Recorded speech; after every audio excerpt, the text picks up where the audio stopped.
overlooked, discarded, abandoned. These are the labels given to those the world deems inferior, lesser than. But Jesus took the wisdom of the world and turned it upside down. He embraced the untouchable, brought hope to the desperate. When others avoided, he drew close. Where others cast judgment, he offered forgiveness. Jesus' actions seem foolish in the eyes of the world, but to encounter the foolishness of God is to encounter true wisdom, a wisdom that begins and ends with Jesus.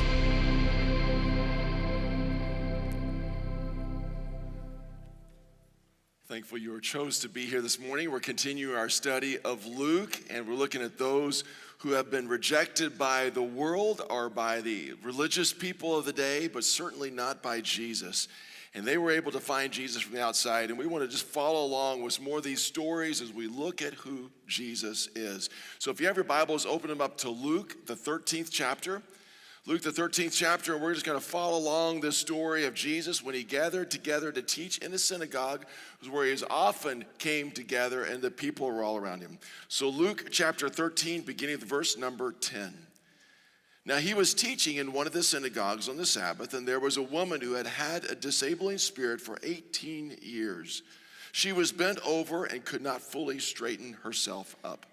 And so in this crowd of people, there's religious leaders, there's Jesus who is teaching, there's a crowd of people, and we're going to look at one person in particular that was disabled and had been in this position for 18 years. Verse 12, when Jesus saw her, he called her over and said, "Woman, you are freed from your disability." And he laid his hands on her, and immediately she was made straight, and she glorified God.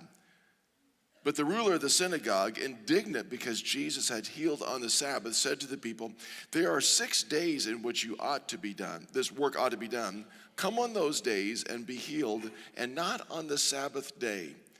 Now that's just a lot of gall.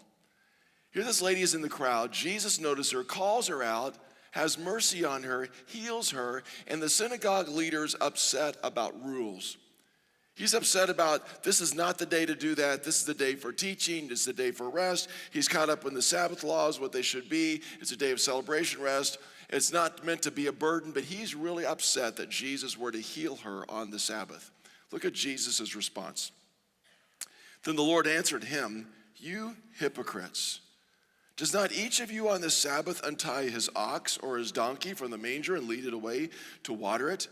And ought not this woman, a daughter of Abraham, whom Satan has bound for 18 years, be loosed from this bond on the Sabbath day?" Jesus says, you notice your donkey, and you would take care of your donkey's needs, and you don't even notice this lady. You completely overlook her. You don't care about her. You care more about your rules. You care more about your likes and your dislikes than you do about the people that are around you. So he calls him out plainly for who he is. In the verse 17, as he said these things, Jesus said these things, all his adversaries were put to shame, and all the people rejoiced at all the glorious things that were done by him. So with the story, here's this lady in the crowd, and Jesus comes to her. He sees her as someone significant. Notice that verse 12. Some things in there. It says that Jesus saw her. He saw her in the crowd. And there's people all around us, and we don't see people. That's true. So many people going on, so many things happening, we don't see them. But of all the people in the crowd, Jesus saw her. Our word for today we're going to use is the word overlooked. There are people that are overlooked. Last week when Aaron came and shared with us about the Good Samaritan, there are people that we intentionally avoid at sometimes because it makes you feel awkward. But there's other people that we overlook for different reasons, different motives. Maybe we don't even notice them. Maybe the same thing, they make you feel a little uncomfortable, but you just kind of look past them because you're looking for someone else or you're looking for someone who will better you. We have different reasons we look at people, but she was one that was overlooked by many. And when Jesus saw her, she saw her as a person. He saw her as a person who happened to have a disability, and that word does not define the person. It is an adjective. You are not disabled, you happen to have a disability, but he saw her as a person. We also see that he called her. He had compassion.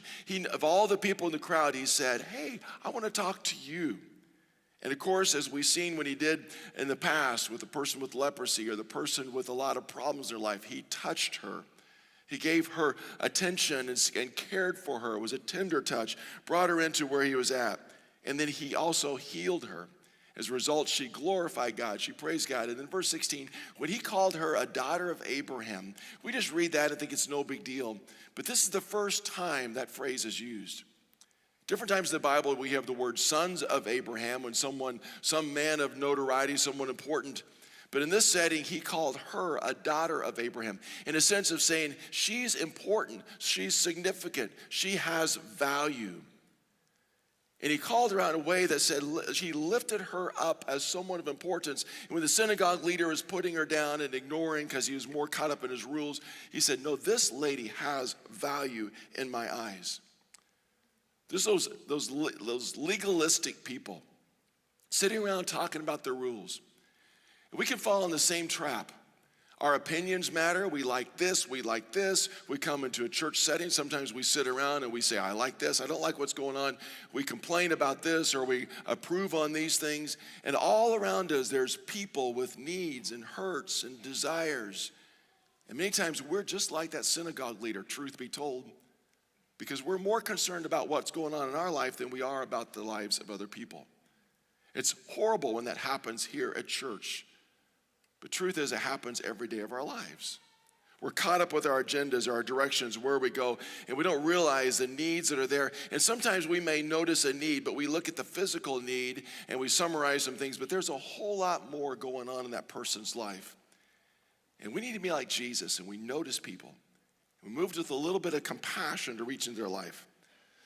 Getting ready for this message a few weeks ago, one of our members here, Mariah Broker, who's a young lady who works in the music department in our schools with musical therapy with children with disability, talked with Nokomis, and she said this, and I thought it was really good, and I asked her if I could share it this morning. She said, most people with disabilities aren't just struggling with their disability. They're struggling with the secondary issues caused by the disability. Things like anxiety and shame and inferiority and fear and rejection and loneliness. God may not heal the physical disability this side of heaven, but he can for sure heal the secondary disability this side of heaven. And he often does that through us. How we reach out, we demonstrate God's love, we demonstrate God's care, we demonstrate God's compassion, we demonstrate God's touch. And if we're one that is overlooking and caught up in our own rules, that we're missing the people that are in front of us, then we're missing the opportunity to help the people with these struggles and these fears and the value that they need to be given.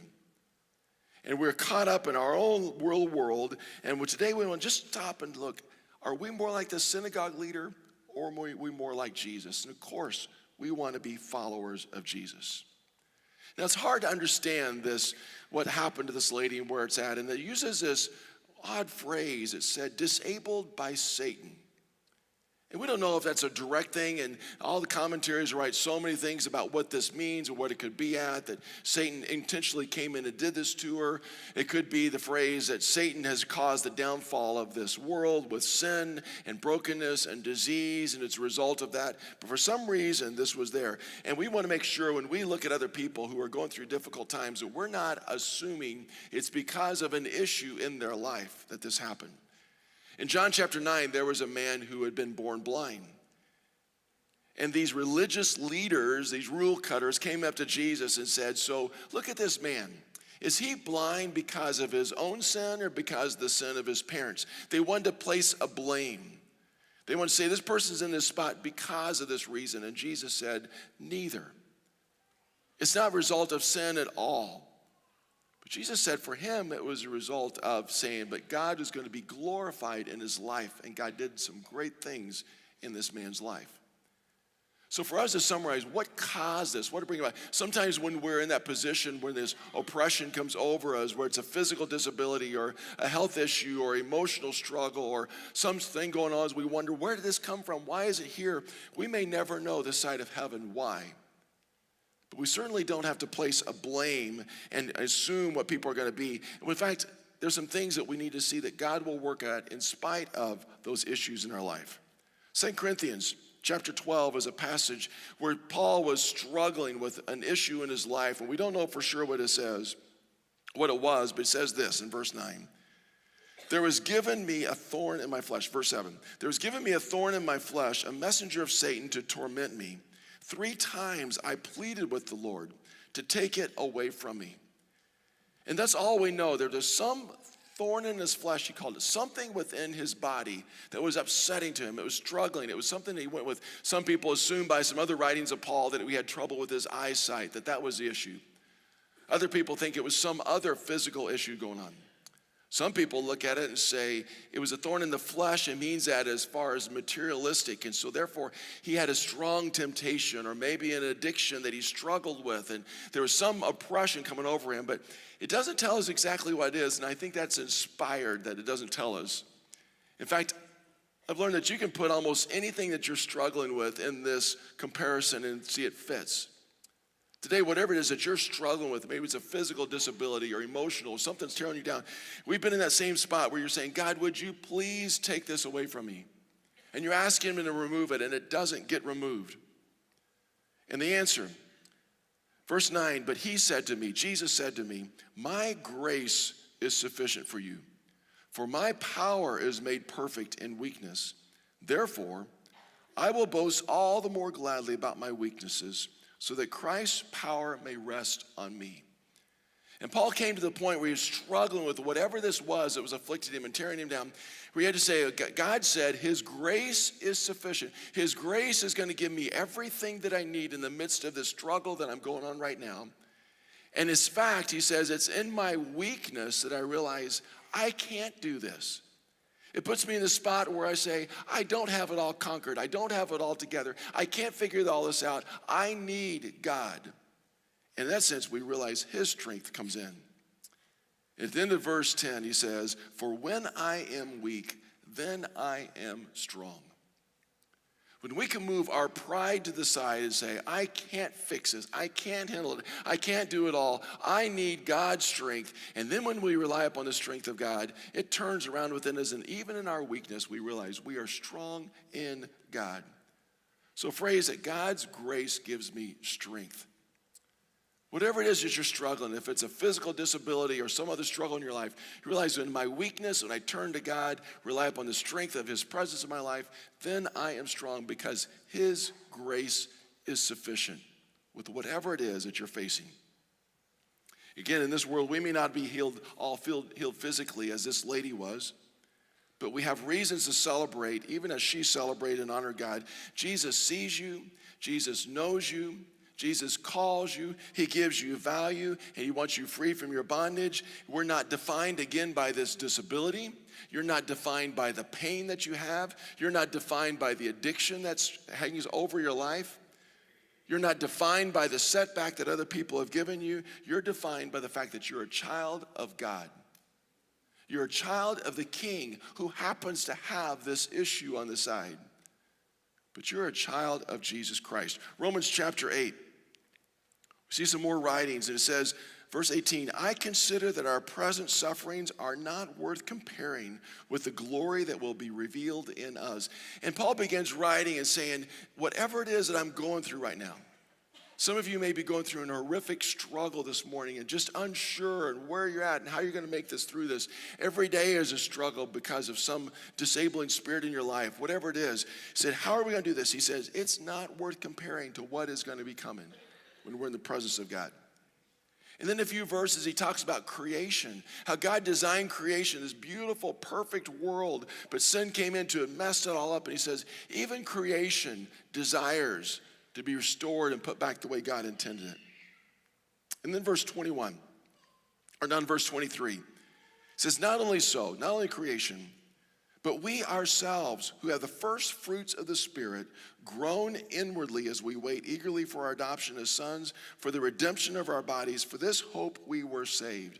That's some strong words in there, but he's saying, even us, we've been given the Holy Spirit, but we groan, we desire within our bodies to be restored to what it should be, where it's going to be at, and we have this hope because that's how we're saved. Verse 26 says, in the same way, the Spirit helps us in our weakness. We do not know what we ought to pray, but the Spirit himself intercedes for us. You ever been at that place where you just say, I just don't know what to pray anymore? We've all been there. If you haven't, you will be at some point in your life. You're praying, just like Paul, and you're saying, please remove this. It doesn't seem like it's going to happen. In those moments when you're exasperated because you're praying and you're struggling, no doubt this lady sometime during those 18 years felt that way. He says, the Spirit will intercede for you. He's saying God hears you, and God sees you, and God knows where you're at. And again, that verse 24, for in this hope we were saved. And there's a hope that we have. By his grace, God gives me hope. Important struggle, if it's a disability, whatever it is, when you're in the midst of that place, to know that there's strength by God's grace. And there's hope that it's going to be restored when we see him face to face, but he's going to provide for us all that we need in the midst of between now and then.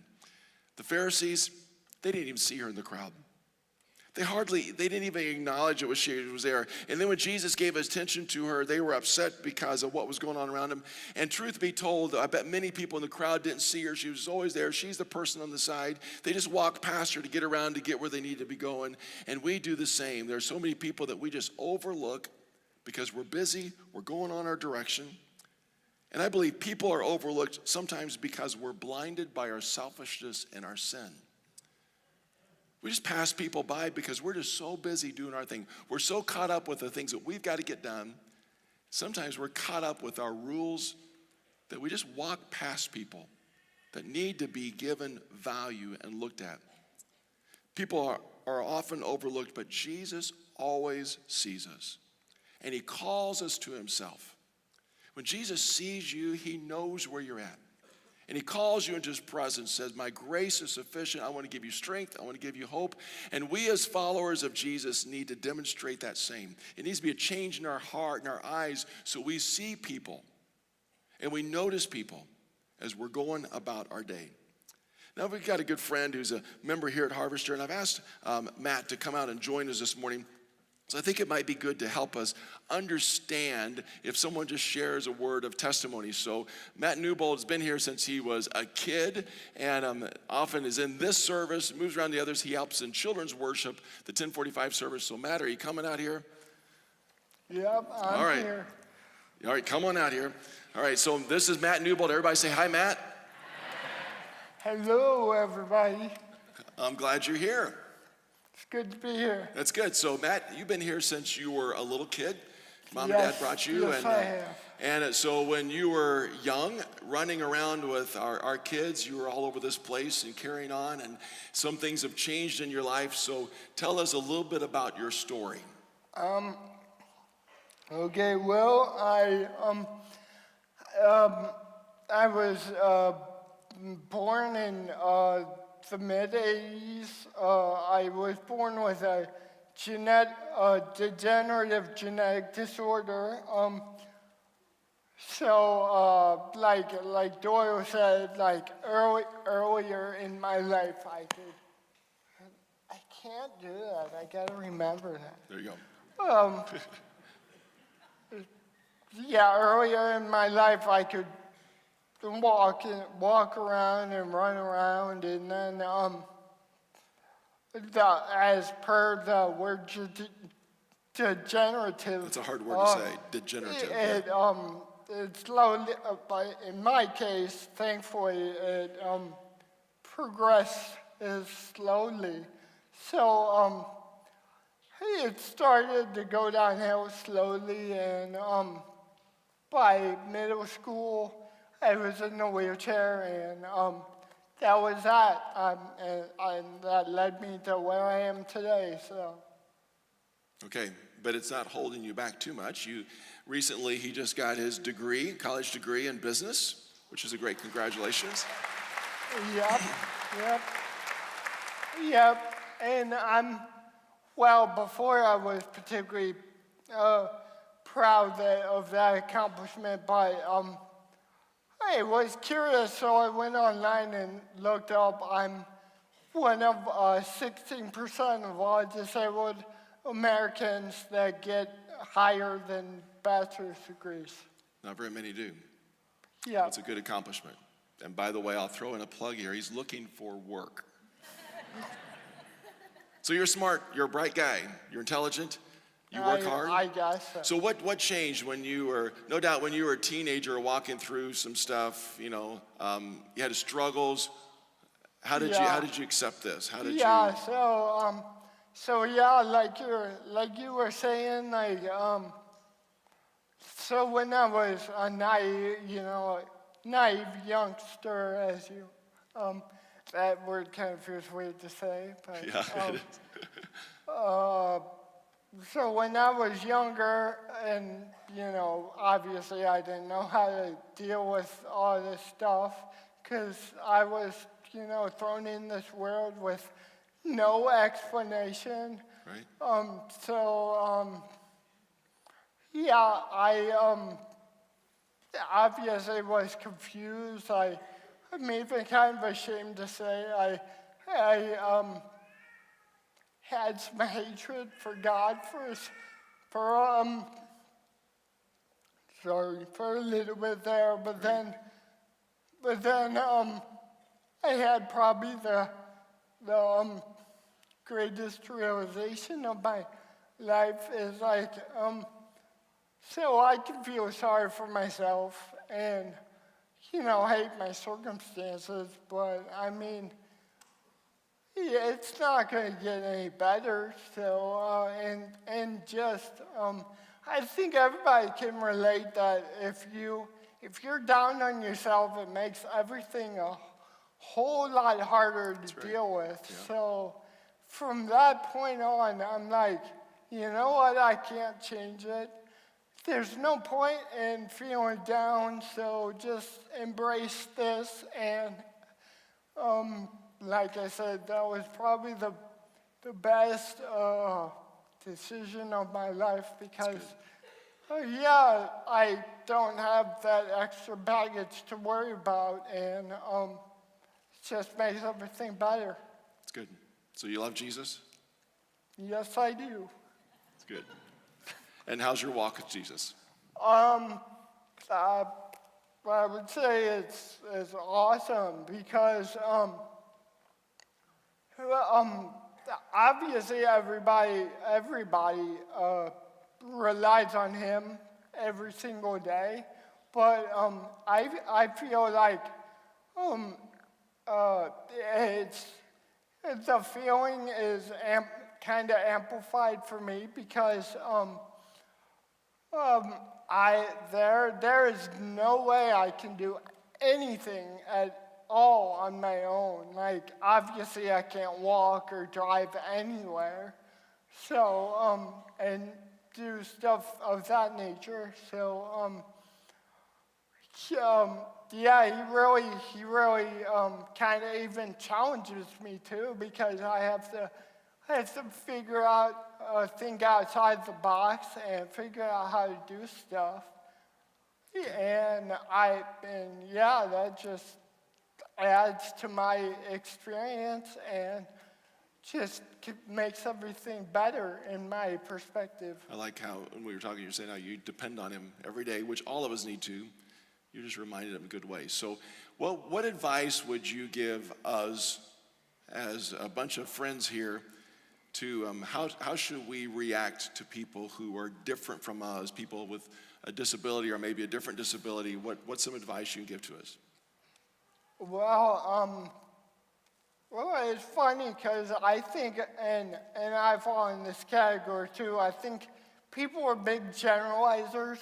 So they see one person with a difficulty or a challenge, disabled, to put a name on it, and they they automatically know what's going on, and later on, if they see the same person like that, they know what they know. They think they know what's going on, so they don't engage. But we're just people too. We're not aliens from outer space. So you can, if you feel so inclined, you can. I can say from my experience, like. I even welcome you. Come up and just talk to us. Yes, it might take a little more time to invest, but I mean, we're special creations too. We're God's people also. So That's right. Yes, we you are.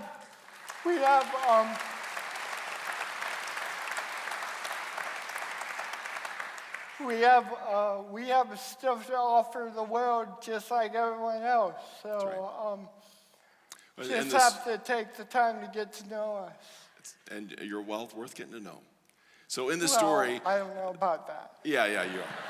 You're okay. Oh, and by the way, Friday was your birthday. Say happy birthday. Yay. You're still a youngster. You are. It's okay. So in the story, Jesus, he called the lady out. He touched her. He recognized her. And then when the guys just tried to pass it off, he gave her value by his words. So how can we give you value? Well, one way to increase my value right now is to give me $20. Oh. Yeah, you talk to Gene about that. You'll see what we can do. Okay, well, besides that, if I see you, what do I do? Say, here's Matt. Well, it's all I can really say is along the lines of what I previously said. It's like just spend the time to get to know me, or maybe someone else who is disabled or have whatever. Because like I said, we do have things to offer, and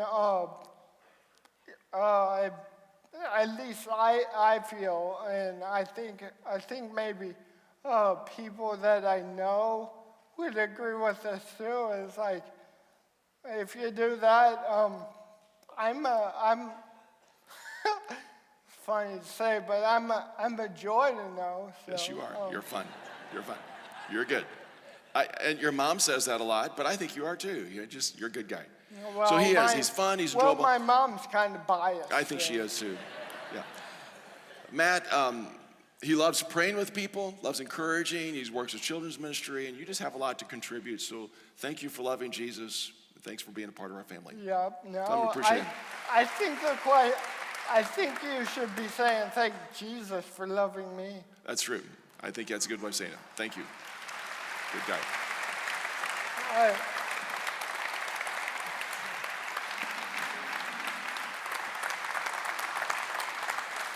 Okay.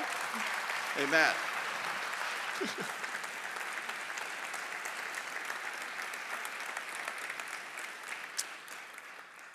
He's a great guy. There's all kinds of people around us. And sometimes it's a wheelchair that makes it awkward. Sometimes it's difficulty in communicating with each other that makes it awkward. But we can still stop and say hi and just connect and listen and give value. And when we do that, we demonstrate the heart of God, and then you help the people in so many different ways. Just a couple ways to wrap it up. One, if you feel overlooked, open your eyes to hope, because there is hope. There's direction, that God's grace is there for you, and God gives you value. And maybe the church or people have overlooked you in the past, but just keep looking around, because there's people who will give you love and value and demonstrates God's love to you.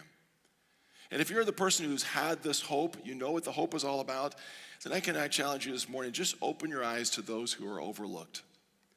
And maybe that's your message this morning. I don't know, one of those two. You need some hope?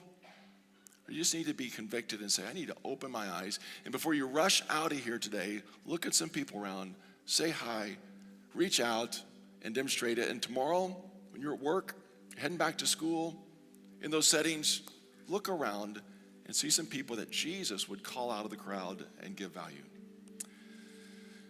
Father, I'm thankful for your word and thankful for Jesus and the God whom we serve. Thank you that Jesus gave this lady value, genuinely loved her.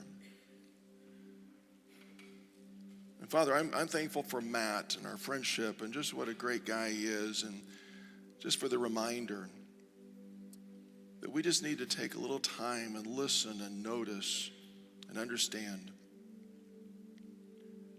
So I pray that this week, as we're going about our busyness, that you would just, in your spirit, remind us and bring people to attention. Help us to see people this week, and that this week, literally thousands of people will be touched by your love as a result of the people in this room and the other services. And Father, for the people in this room who have been overlooked by society, Father, I pray that you would speak to them this morning, just now. That you touch their hearts and their minds. Father, that each person in this room would know that they are loved by you and they are a child by you and created, and no matter what Satan has done in this world and life with disease and hardship, that you give value. Father, I pray that you give strength and that you give hope. And Father, together as a church, we can demonstrate your love and your grace. So would you move amongst us this morning? In Jesus, I pray.